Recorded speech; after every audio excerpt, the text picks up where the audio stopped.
All right, I know it's been a long time coming, probably 3 weeks, but this video is going to be called the Trinity. Throughout the course of my life, I learned a few things, just by life experience and things like that, that it might not work for everybody, but it works for me.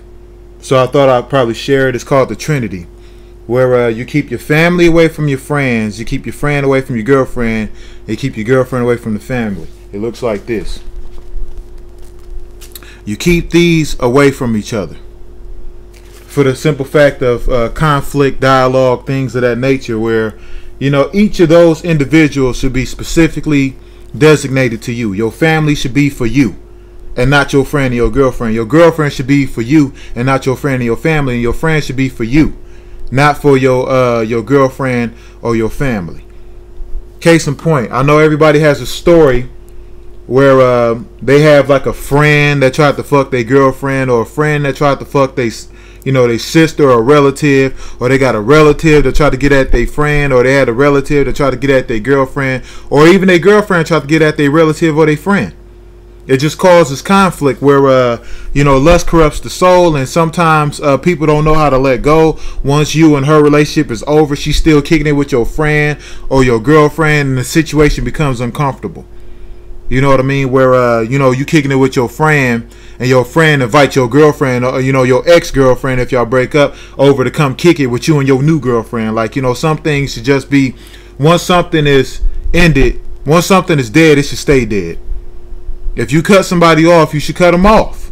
You know what I mean? Or a situation where you and your friend fall out, and your friend still kicking it with your family, and it's your family, it's not their family. You know what I mean? I know people like that where I dated this chick, and this chick is still fucking with her ex-boyfriend people and her ex-boyfriend's family and shit like that. Like, it becomes an uncomfortable situation, and it causes conflict and dialogue. You know what I mean? And inflammatory sentences and stuff like that, where people just seem to hate or don't feel comfortable in that situation.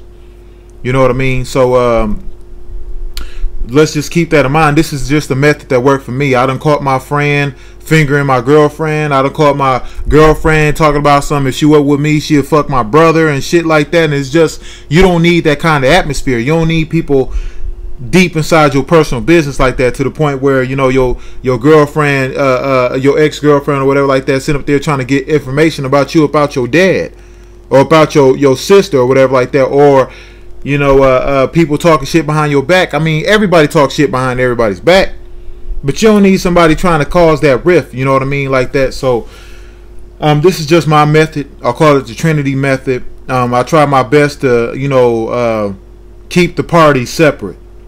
You know what I mean? If they come in contact for a common cause, so be it. You know what I mean? But as far as like deep hanging out, like my sister's phone number's in my girlfriend's phone, not gonna happen. My girlfriend's brother's phone number's in my phone, not gonna happen.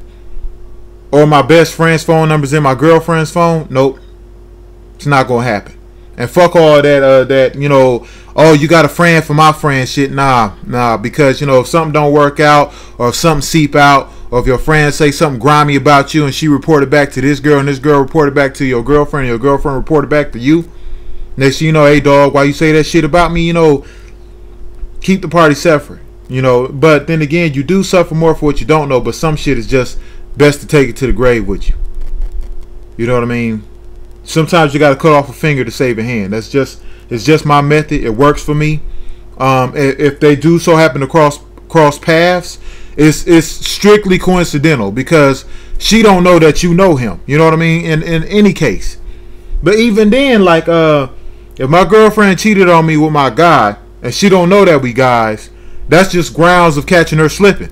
So he might call me up like, yeah, I just met this brand new girl, she this, that, and the other, and you like, hey, that sound like my girl. You know what I mean? And y'all compare notes or whatever like that. And I've caught chicks like that. I swear to God, I have, where like me and my guy, we be like, hey man, we know the same chick. We both rolled over to our house, but we still good though. Me and dude still good, because I know he ain't have no ill intentions towards me. I know I ain't try to do that shit or behind his back on purpose and whatnot. And it strictly falls on the female, therefore the female get eliminated. And vice versa, it don't matter. The Trinity effect. You know what I mean? I might make more on it if you want to hear more about it, but this is just standard. You keep these away from each other. It quickly dissolves conflict. Like, you don't need, like, if I can tell you how many times I've ran into somebody who had a story about they sister did this, they best friend did that with this person, that person that they know in their little circle. You know what I mean? Nah. Each circle is separate. You know what I mean? Your girlfriends and your girlfriend's people is over here. Your people's over here. Your friend and your friend's people is over there. They don't need to touch. For what? Why? Why, you know, why do I need to be introduced to your parents? Why do I need to introduce you to my best friend? Why do I need to introduce you to my dad or anything like that? What purpose does it serve? Besides giving information about me to you and shit like that. The only person you should need to know is me. And what I mean by that is me as how you see me. You don't need no info from my dad. You don't need no info from my friend. You don't need no info from anybody in my family. The only person you need to know is me. That's just how I see it.